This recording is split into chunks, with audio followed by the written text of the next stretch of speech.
Okay, lovely. So what I want to think about this week then is building on the last 3 weeks, I suppose, or 4 weeks, perhaps. So we've been thinking, obviously, working our way through different types of inequality and how they play out in terms of both educational outcomes and also educational experiences. And in all of those weeks, we're trying to not just think about gender or just think about ethnicity. We try and think always about how these things, work together. But particularly this week, thinking about all of those things together with a focus on white working class boys. In particular, I'm not going to say much about the boys side of things, the kind of masculinity side of it. I think that's something that comes out much more when people try to posit solutions to the problem of white working class boys. We hear more about sort of supposed problems around kind of masculinity or traditional masculinity, things that we were talking about last week, but not that often. I think we hear this mantra, white working class boys, but often really people are not specifically talking about boys. Or they slip, I think. I think there's a lot of kind of slippage going on where people start by talking about white working class boys, then they end up really talking about white working class people, then they end up really talking about white people in general or working class people in general. So there's a lot of kind of slippage going on in how people talk about this particular topic. But we do hear, it might be familiar to a lot of you, that expression, white working class boys, it sort of trips off the tongue. It's a kind of an educational problem that we hear about a lot at the moment, I think, in the UK context. So I want us to, as we do every week, try to sort of unpack a little bit or come to a more sociological understanding of what's going on here. And in particular, this is one of those weeks where I'm going to talk quite a lot about outcomes and statistics, but hopefully not in a really scary way. I'm not a quantitative sociologist, and so my approach to these questions is not that we're going to do some statistical analysis or anything like that, but rather it's about kind of statistical numeracy, I suppose, statistical literacy, and unpacking the statistics that we received or that we receive. So we've done a bit of that in the past in the Ethnicity Week when we were thinking about the census and how it constructs categories of ethnicity. So similarly, we're going to do some work around how different categories get constructed here in order to tell particular statistical stories, but not in order for us to have to do some statistical work particularly. But I find this stuff difficult, and so if you find the statistics stuff in general difficult, then go over the stuff again. Obviously, rewatch the lecture if you can stand it, and bring any questions to the seminar. But really what I want us to think about is unpacking categories in order to show something about how statistics get used, as opposed to us doing some kind of statistical analytical work, I guess. A few headlines here just to kind of illustrate the point of kind of this idea of white working class boys as, one of the biggest, sometimes presented as the biggest sort of educational problem of our times. These won't be new to you, I don't think. But one of the things I would point out here is that in some of these headlines, white working class children or white working class boys are being defined as an ethnic group. And that's something that I want us to really unpack this week, is the story that we get told that white working class boys, or sometimes the white working class, is an ethnic group. And what I'm going to argue is that there's something, quite problematic about categorizing white working class people or white working class boys in that way. Because one of the things that happens, and it's happening in some of these headlines and in some more examples that we're going to talk about, is that then white working class people in general, or white working class boys, end up being compared to all Black, Asian and minority ethnic children. So then that category, as we talked about in the Ethnicity Week, is not separated out in terms of different outcomes that we know about for different ethnic groups, but also in that kind of comparison, there's almost an underlying assumption or idea that only white people have a class. Like that there are middle class white people and working class white people, and so we need to be concerned about working class white people. But in this kind of comparison then with all Black, Asian and minority ethnic pupils or students or young people, it's almost as if there is no class if you're not white. So presenting white working class boys or white working class people in general as an ethnic group is problematic in my view, because it's treating white people in a way, as a category, in a way that other ethnic categories are not generally treated. And it allows particular kind of statistical differences, particular kind of numerical differences in terms of outcomes, to look more prominent perhaps than they would be if we thought about this in a different way. So that's a complicated idea, and that's basically the central idea, the big idea that the whole lecture is trying to unpack. So if that doesn't totally make sense to you yet, then don't worry about it. But do kind of hold that in your mind as we're going through that. I guess my kind of fundamental point is that what's happening in some of these headlines, in particular when white working class people are framed as an ethnic group, is that white people are being treated as if they have a class, but Black, Asian and minority ethnic people don't have a class. So yeah, I'm gonna come back to that point, but that's a kind of central point that I want to make. Okay, so I'm going to recap. We've already, talked a bit about this before, but some of the problems with educational statistics, why we might want to treat educational statistics with a pinch of salt, sometimes not because necessarily they're being used for devious purposes or particularly evil purposes, or with malintent in general, but because statistics are often sold to us as being a kind of an objective, neutral, and unquestionably true reflection of some social reality. Whereas as, critical sociologists, I think we would generally want to say that statistics are no more, neutral or objective than any other types of social knowledge that we have. I'll say a bit more about that in a second. Building on that, then thinking about the question of how we operationalize ethnic group and class. So the idea of operationalization is, and you'll be thinking about this, those of you who are doing the DSR module at the minute. So operationalization is the process by which we kind of move from a quite kind of nebulous social category that people just use, often without thinking about it too much. We talk about social class, we talk about ethnic group, but in order to kind of create meaningful statistics, we need to operationalize those terms, which means we need to kind of think of a way of actually measuring them, making them measurable, we could say. So we'll think then for the majority of the lecture about how ethnic group and class have been operationalized in different ways, and what those different processes of operationalization do in terms of what we can then see in statistics.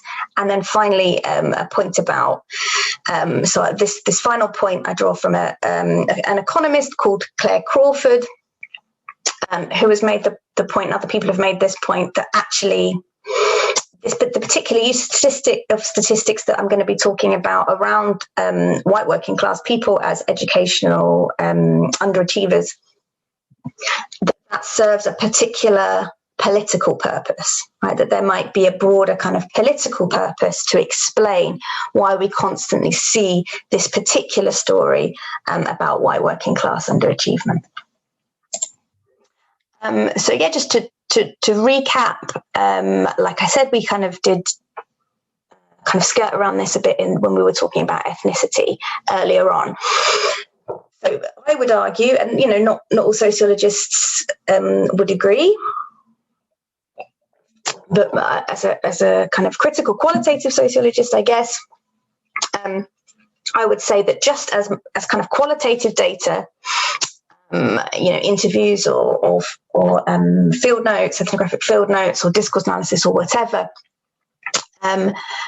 just as that data is not just an objective reporting of the facts, and it's very clear that the sociologist has had to analyse and interpret and select what to show us if we read an academic article or even a long form like academic book. In the same way, I would argue, statistical data is not just an objective reporting of the facts. So this heading here, lies, damn lies, and statistics, that's a phrase that is, I think it's attributed to Mark Twain, but he says he got it from someone else, so no one's really sure where it came from. But the quote is, there are three types of lies: lies, damn lies, and statistics. And the point is that statistics can allow you to tell a particular version of what is true. So reasons that statistical data is not just an objective reporting of the facts. So as I've already kind of indicated, and as we know, social categories need to be operationalized. Right, so it's very difficult to get from some concept like ethnic group or class that we just use in our kind of everyday language. And generally, sociology uses a lot of everyday, lay language. So it's a lot of work to get from those kind of concepts. And of course, to be intelligible to people, we need to use concepts that people already know. So there's a lot of work that has to go into operationalization. I think on your module, you have to do some of that yourself, for your assessment, thinking about, on DSR, this is thinking about how to operationalize your terms. And how those terms get operationalized change over time. So I was trying to, when we were talking about the census a few weeks ago, I was trying to find out what the census questions about ethnicity were looking like for this census, which happened yesterday. I'm sure some of you did it or are planning to do it. And I couldn't get hold of it, so I was very interested when I did my census yesterday to have a look at the different way that it was being operationalized this year as opposed to 10 years ago, the one that we looked at in that week. And it's not radically different, but there are kind of specific changes. So I don't know if you remember, but in the form that we looked at in that week, there were kind of big headings like mixed or black. And then within that, there were kind of subheadings, whereas the way that the census has been written this year is actually not asking for such a kind of fine-grained level of detail. So how these categories come to be operationalized changes over time. As part of the process of operationalization, we often need a proxy. So a proxy is something that we can measure that stands in for something that we can't measure, or that, is not really measurable because it's quite a kind of nebulous concept or something like that. So, for example, when it comes to, we'll come back to this in a minute, but when it comes to, say, social class, we often, in educational statistics, we use free school meals as a proxy.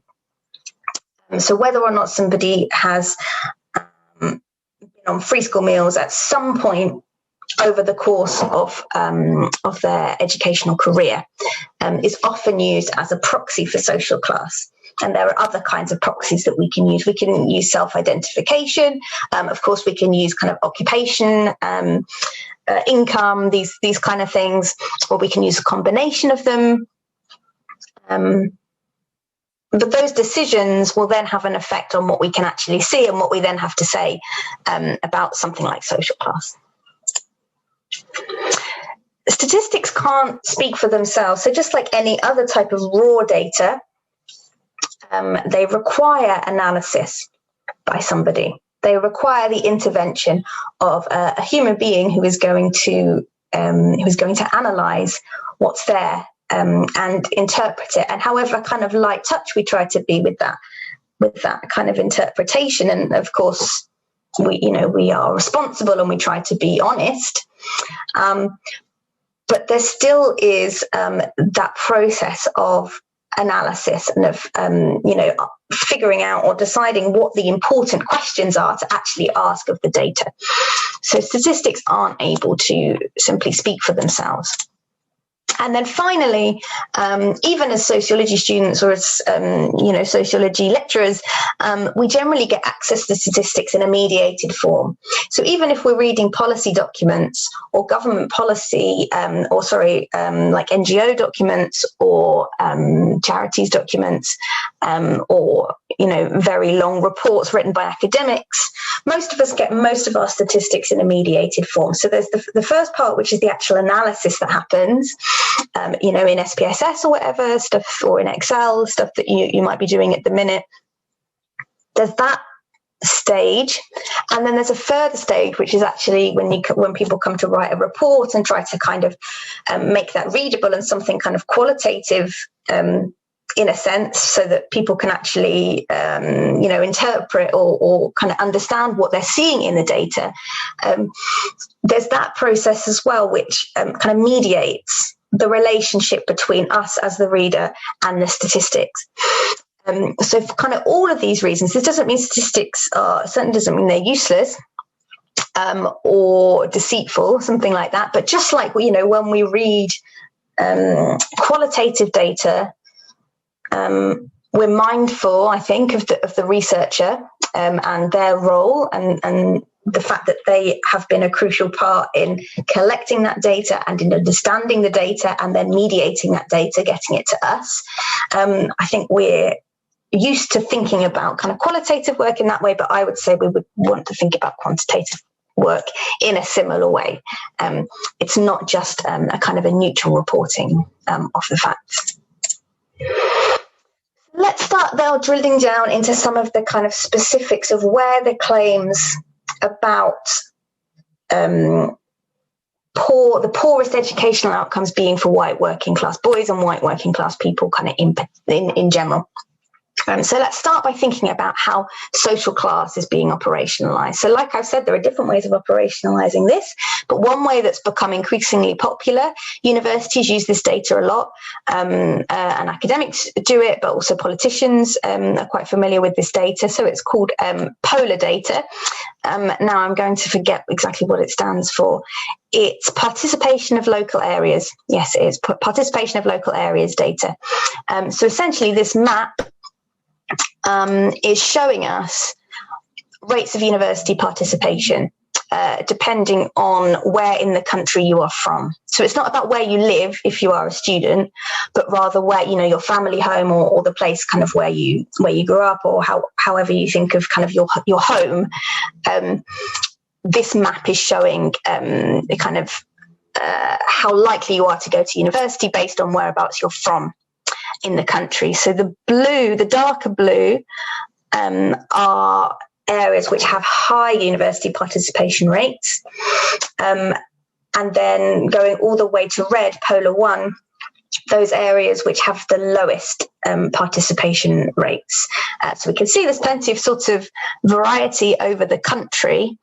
Does anyone want to just take a second to look at it? Either unmute yourself, or I can see the chat if you want to put anything. What do you notice?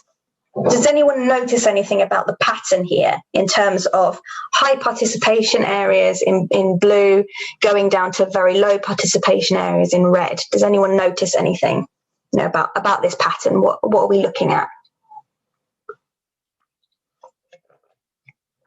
Can we perhaps see any general trends?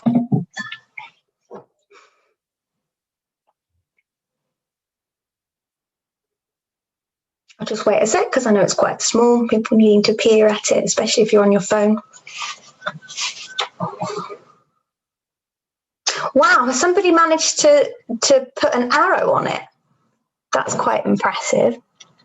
Yeah, I did that wax.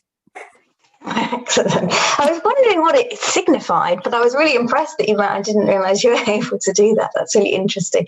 Okay, but it doesn't mean anything, but it was very impressive nonetheless. Does anyone have anything that they kind of notice about the pattern? Is it just look like a totally random pattern?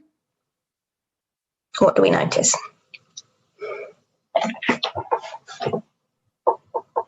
I'm not sure if this is right. There doesn't seem to be many of the pink ones in the middle. They all seem to be on the outskirts of the country.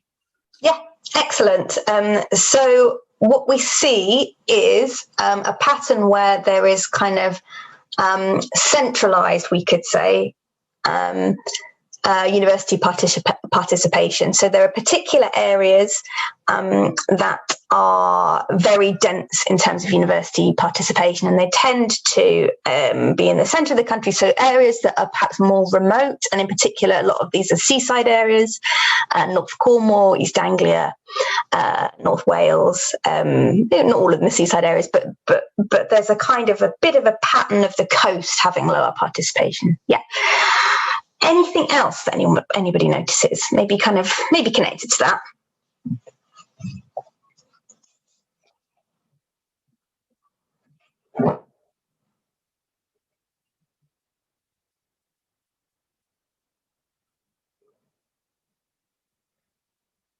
I'm never quite sure how long to leave it, but I think maybe I will tell you something else about it, which is connected to that we have much denser, thank you, Sonia, more participation in the south. Yeah, definitely much more participation in the south. And as we work our way up to like the Scottish Highlands, but also to quite a large area of the northwest of England, then we see higher participation in the south. Yeah, absolutely. So connected to both of those points.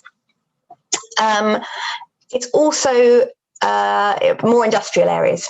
So very, very dense participation in London, but also in kind of working our way up through parts of the Midlands, just as Sonia said, kind of staying fairly low. Manchester, Liverpool, and then up we have a little bit in the northwest around Newcastle type area, and then we have the band in Scotland, which is like Edinburgh and Glasgow. Okay, so we've got, so it's sort of centralized, but it's also something to do with cities, I guess. So any thoughts on why, this might sound like an obvious question, but I think there's various reasons. Any thoughts on why people in cities might be more likely to go to university?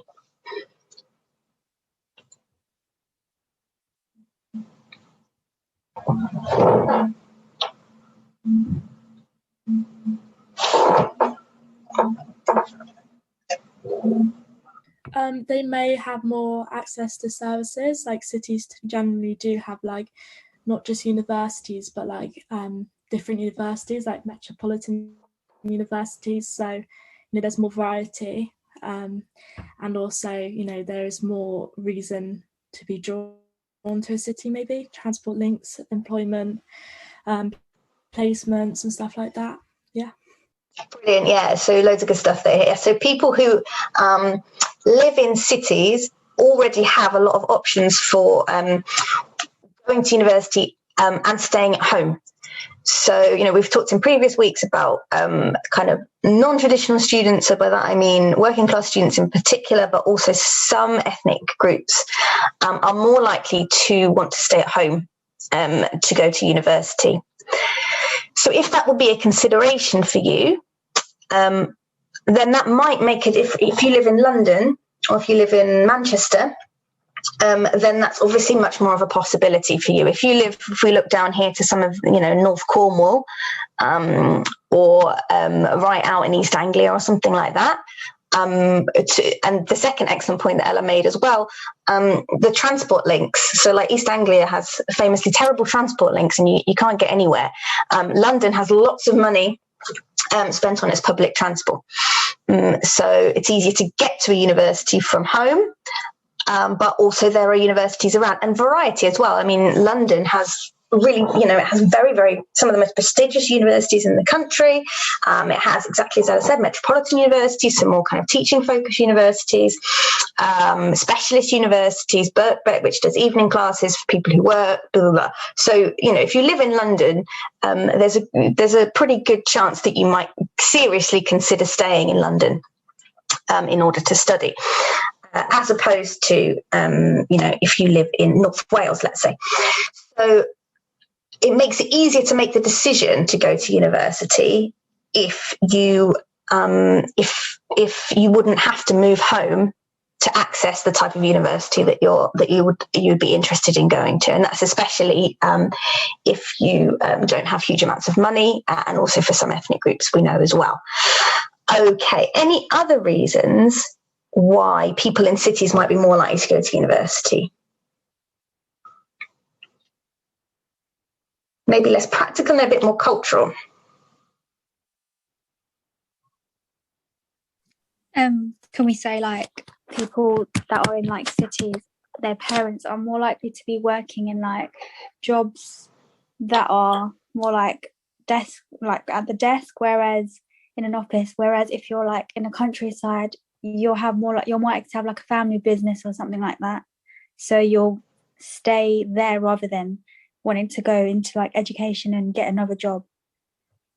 Yeah, so occupational differences definitely in terms of the kind of the experiences you have. Yeah, in terms of your family, but also maybe what other people do when they leave school. You know, there might be kind of one industry that everybody goes into if you live in the countryside. So that might have been farming in the past, but might be other things. There might be like one factory and everybody works in that one factory. So maybe less variety in terms of what you see people doing, and also in cities, people more likely to have those kind of office-based jobs, not necessarily that they've been to university, although as we're seeing, if you live in a city, you are more likely to have been to university. But even if your parents didn't go to university, just as you say, kind of desk-based, office-based jobs, white-collar work, and that might seem more like the type of thing that you're going to go into, and university tends to lead towards those type of jobs. Anything else? Something else which is also kind of cultural like that rather than practical, about what kind of aspirations you might have, or what knowledge you might have.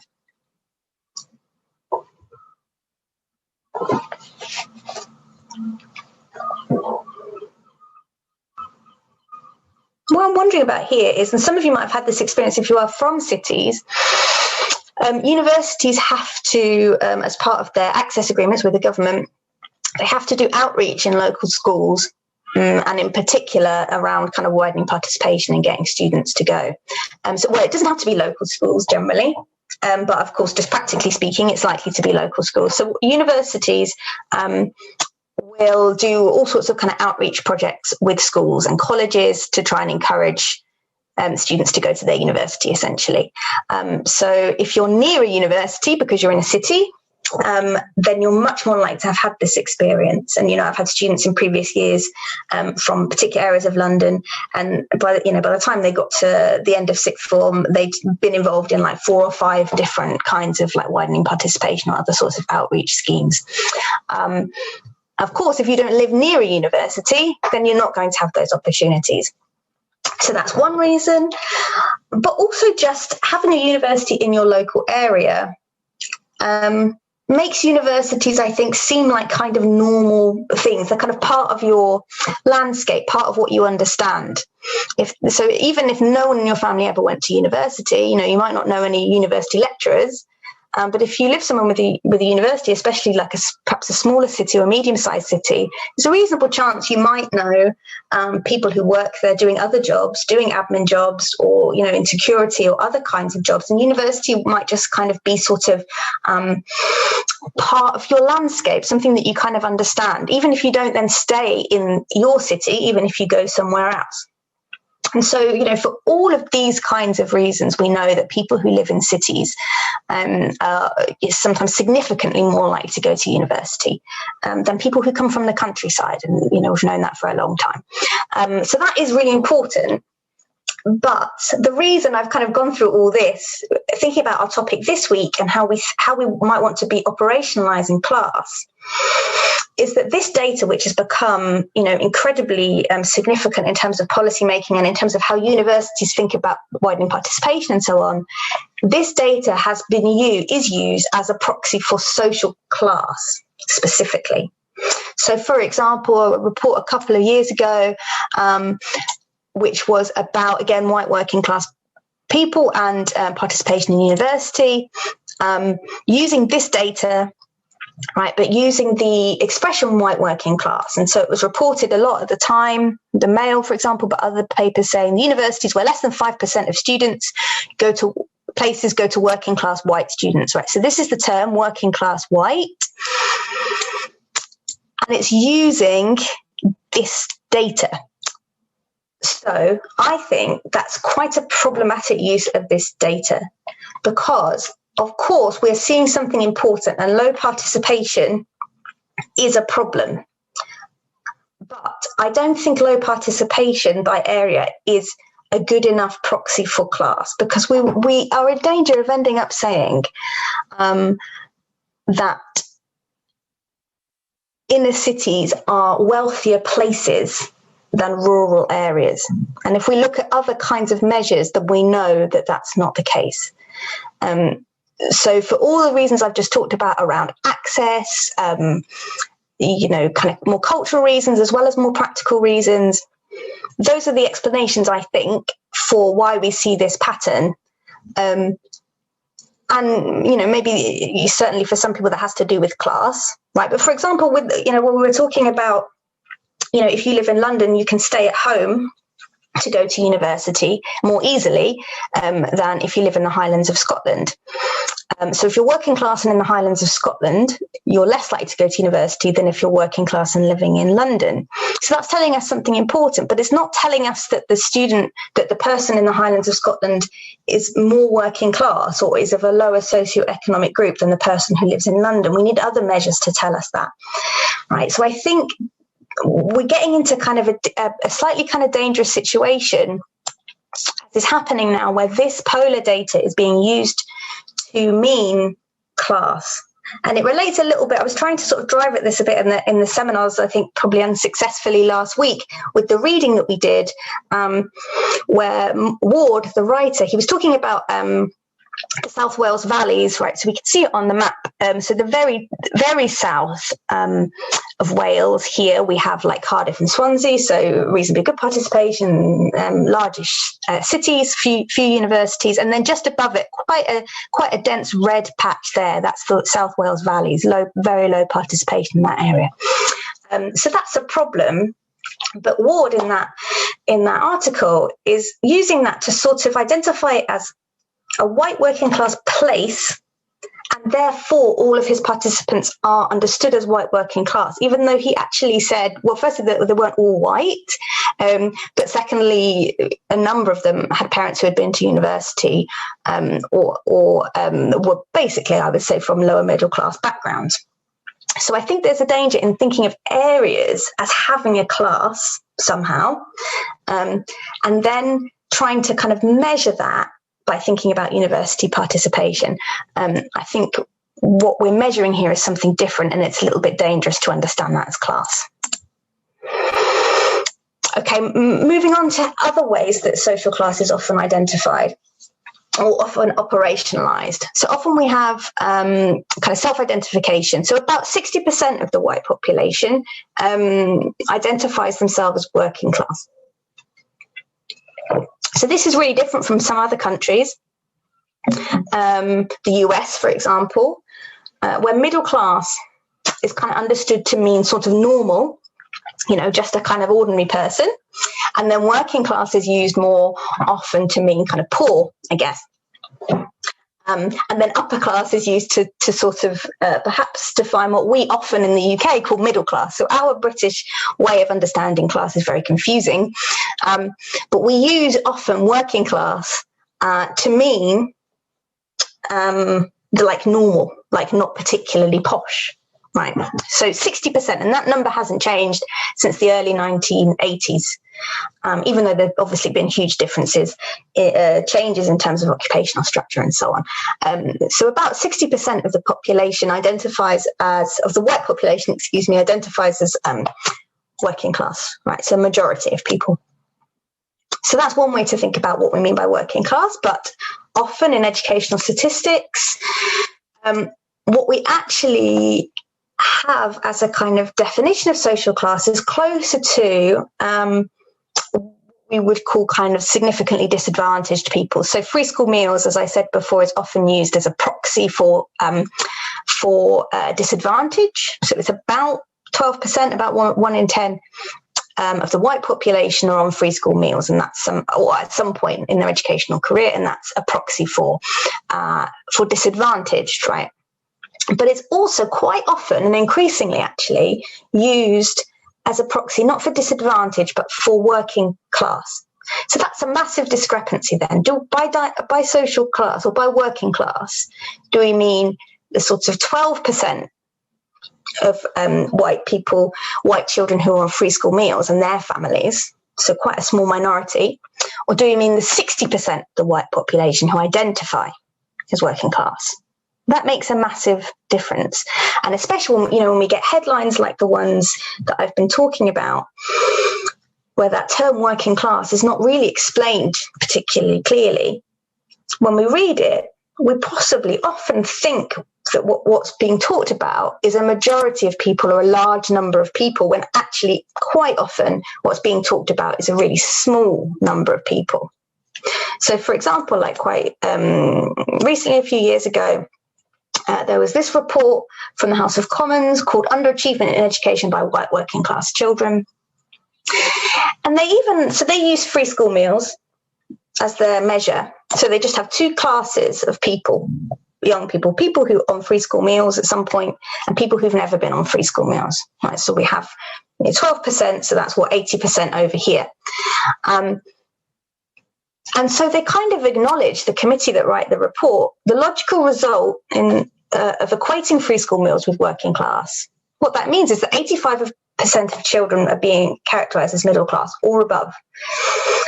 So in the heading, we have white working class. In the headlines around it, we have white working class.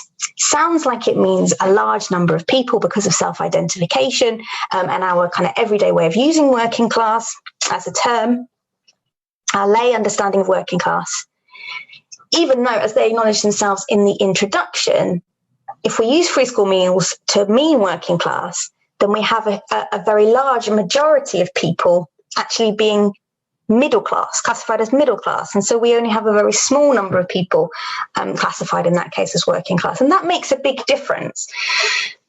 If we use that term working class in our reports, in our academic work, and if politicians use that expression working class and then it gets reported in that way in headlines as working class, a lot of people will think that we're talking about a large number of the white population, 60% or a majority or nearly a majority, we kind of might imagine is what is meant by working class. But quite often, most often, it's either that polar data that I was talking about, if it's around university participation, or it's free school meals. These are much smaller proportions of the white population. Let's go on to think a little bit more about this question of free school meals. So this is another example, in particular, where who we categorize as white British makes a difference. So we've talked about in the past how much difference it makes if, traveller and Roma children, for example, are included in the white British category. So here, they're not separated out. So we just have one category of white British. And so what we can see in that case is different from what we would see if we were actually separating those ethnic groups out. Okay, so we can see it's far and away the largest number of students claiming free school meals are white British. But of course, there are many more white British students, young pupils, than there are in the other ethnic groups. So when we look at the proportion, so like I said, about 12% of the white population, but there is massive differences. There are massive differences for different ethnic groups in terms of how likely they are to be on free school meals. So from at the bottom, we have British Chinese students. Just 7% of those young people on free school meals, working our way up to, that's Bangladeshi, isn't it? Nearly half of all British Bangladeshi young people on free school meals. This is important, I think, because again, when we hear the headlines of white working class all the time, one of the other things I think that does is encourage us to believe, again, that this is a really large section of the population. Whereas if we do take free school meals to mean class or to be telling us something important, at least, certainly about deprivation, even if we wouldn't want to call that class exactly.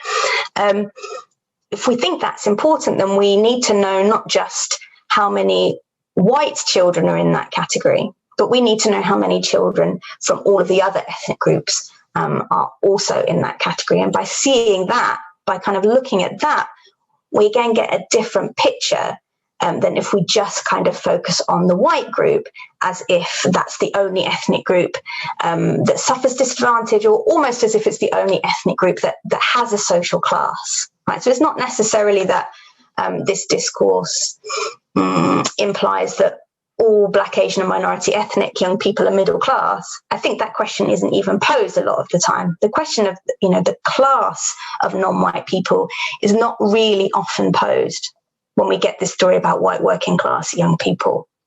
So it's white working class versus everybody else of whatever class. Okay, so we've talked quite a bit about class, and then want to think a little bit more about the question of ethnic groups. So as I've already said, on pretty much all measures, traveller and Roma children are the most disadvantaged, and quite significantly. I don't know if you remember when we were looking at statistics in the Ethnicity Week. Traveller and Roma children way down. We were looking at, I think it was 5 A-star to C GCSEs we were looking at, and traveller and Roma children were way down at about 20%. Achieving 5 A-star to C, so way down compared to all other ethnic groups, really. Going to university is another example. Tiny numbers of people from traveller and Roma backgrounds go to university. So here's a quote, and we hear it a lot, but Theresa May saying it in this instant: if you're a white working class boy, you're less likely than anybody else in Britain to go to university. So that relies again on that participation data that I was talking about, and it also relies on including traveller and Roma children in that white group. If we treat traveller and Roma children as separate categories, then we would have to say that traveller and Roma children are far and away the least likely group to go to university. Okay.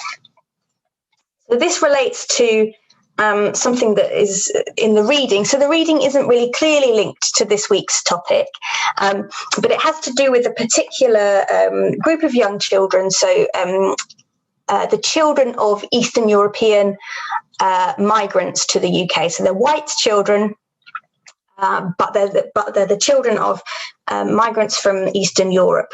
And so the reading is about how those children, on the one hand, experience the privilege of being white and kind of get benefits attached to being white, but at the same time they experience what the authors call marginal whiteness.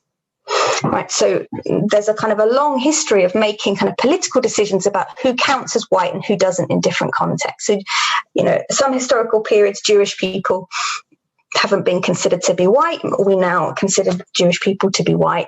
Mediterranean people in the UK context, for some periods, were not considered to be white.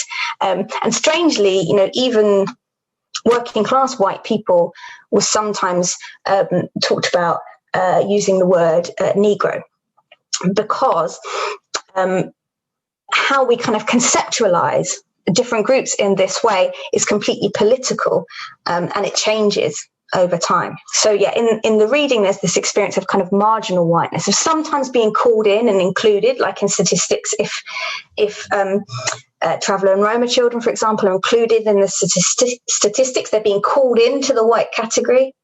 But then, the children in this study also experience racism because of this kind of what the authors call marginal whiteness. So whiteness itself is not a neutral category.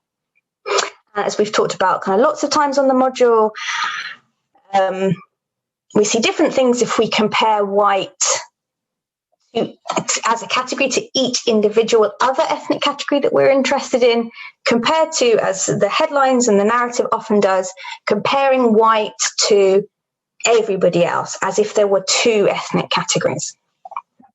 Okay, and then the final point I want to make, and like I said at the beginning, I take this from Claire Crawford's work on this, which is the idea that there may be a particular kind of political purpose to feeding us this statistical story in this way, even though we've just seen that it's a very specific way of reading the statistics. So to illustrate this, this is something a few years ago, Theresa May, Prime Minister at the time, was particularly worried about racial, but also other kind of disparities in terms of public service outcomes. So it's not just education, but other kinds of sorts of public services, and with a particular focus on race. So we see up here it's racial disparities, and then down here, check how their race affects how they are treated. Blah, blah, blah. And what we get here is the audit will show disadvantages suffered by white working class people as well as ethnic minorities. So something quite strange is happening here. We're talking about race, right? So we're talking about different ethnic groups. So it's perfectly reasonable to be interested in white people as part of an interest in race, of course, and racial differences. But the language here is not just saying we will also talk about white people as well as other people in the kind of context of a race audit. It's specifying white working class people. So this is a really clear example of how the white working class group is understood as an ethnic group, right? As a specific kind of group of people that can then be contrasted with all ethnic minorities who seemingly don't have a class. And yes, so Claire Crawford has kind of drawn attention to this, and she wants to make a claim that there's a sort of a political thinking here. So she says this claim that white working class people in Britain, to the exclusion of other working class groups, so we don't hear anything about anyone who's not white who might be working class and therefore disadvantaged, right? The claim that white working class people in Britain are a distinctly disadvantaged racial group is politically powerful. And so what she's getting at is this whole discourse that I think we can see in this kind of circled bit here about the audit, specifically saying white working class people, as opposed to just saying we'll talk about white people as well. What Crawford says is that there's a political activity at work here, and it has to do with these notions that we hear about a lot of the left behind. So it also connects to those kind of rural and coastal areas that we also increasingly hear a lot about as disadvantaged people. And it's about, Crawford says, encouraging a much broader number of white people. So not just the kind of roughly 12% of people whose children will be on free school meals or who are actually included in these statistics about disadvantage for this group, that a much broader range of white people are being encouraged to think of themselves as a racial group which has been disenfranchised kind of actively by Black, Asian and minority ethnic people.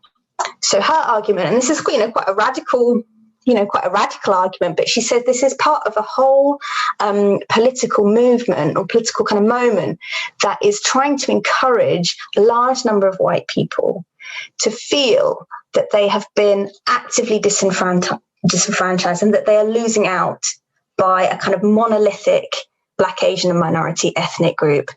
As opposed to, of course, if we looked at these questions in different ways, if we wanted to tell different stories, we could think about kind of class solidarity for all disadvantaged, working class people across racial lines or ethnic lines. But Crawford's point is that this discourse encourages white people to think of themselves as disadvantaged and as kind of intentionally disadvantaged by, for example, an education system that favours Black, Asian and minority ethnic students. So just a final kind of quote on this, and I think it's firstly a controversial idea and it's also quite a complicated idea. So let's just unpack it a little bit before we finish. So Crawford says, by focusing on the achievement data of the 1 in 10 to the exclusion of the 9 in 10. So she's saying 1 in 10 young white people, young white children will be on free school meals, so about 12%, which means, of course, that 88% of the white population is not on free school meals. So by focusing on the achievement data of the 1 in 10 on free school meals to the exclusion of the 9 in 10 not on free school meals, the government and media encourage some 60% of Britons who identify as white, British and working class. So we've already seen many more people identify as working class, or when they hear that expression working class are likely to think, oh, that's me, people like me, people I know. It encourages some 60% of Britons who identify as white, British and working class to believe that every minority ethnic group outperforms their children, even though, as we've seen in previous weeks, it completely depends which ethnic group you're looking at, and, you know, class always interacts with those effects around ethnicity as well. So equally, in utilising the performance data for the 1 in 10 white students on free school meals, the reader of official statistics is directed to disregard the enduring underperformance of Black Caribbean children, erasing the advantaged position of roughly 9 in 10 white students. So about 90% of white students are advantaged in comparison to Black Caribbean children, and yet we are encouraged all the time to focus on the 10% of white children who aren't. And so just one example of this, but you know, once you start to see it, it really is everywhere. This headline from a few years ago, it's a scandal that ethnic minority kids are more likely to go to university than poor white ones. Right, so here we see it really clearly. There are two groups of people, poor white people, and all ethnic people from ethnic minorities, no matter which ethnic minority, no matter what their class background, no matter where they live in the country. Who knows what's happening to middle-class white people here? They're just totally invisibilized. So this kind of headline is a kind of classic example of this way of kind of positioning kind of white disadvantaged children, a small number of children, against all Black, Asian and minority ethnic young people. And Crawford argues, and it'll be interesting to hear in the seminar what you think about this view, because it's fairly, you know, quite a controversial idea. She's arguing that this has a bigger kind of political purpose around kind of mobilizing a sort of white solidarity, we could say, a kind of white solidarity against Black, Asian and minority ethnic people. Okay, so just to kind of summarize that, my argument would be that statistical reports are helpful, but they're never neutral. There's a process of selection and presentation. Class and ethnicity get operationalized differently, so we can use different proxies, different ways of thinking about, you know, what those categories actually mean, who is included in different categories like working class or white, changes over time, and that affects what we can see. And also the final, you know, more controversial point perhaps is that actually presenting categories and statistics in certain types of ways can actually serve a particular broader political purpose. So yes, some of those ideas are quite complicated, I think. Do watch the lecture back again and pause at particular points and bring, you know, any questions that you might have about any of that to the seminar. All right, thank you very much, and I'll see you on Wednesday. Thank you. Cheers, bye-bye. Bye.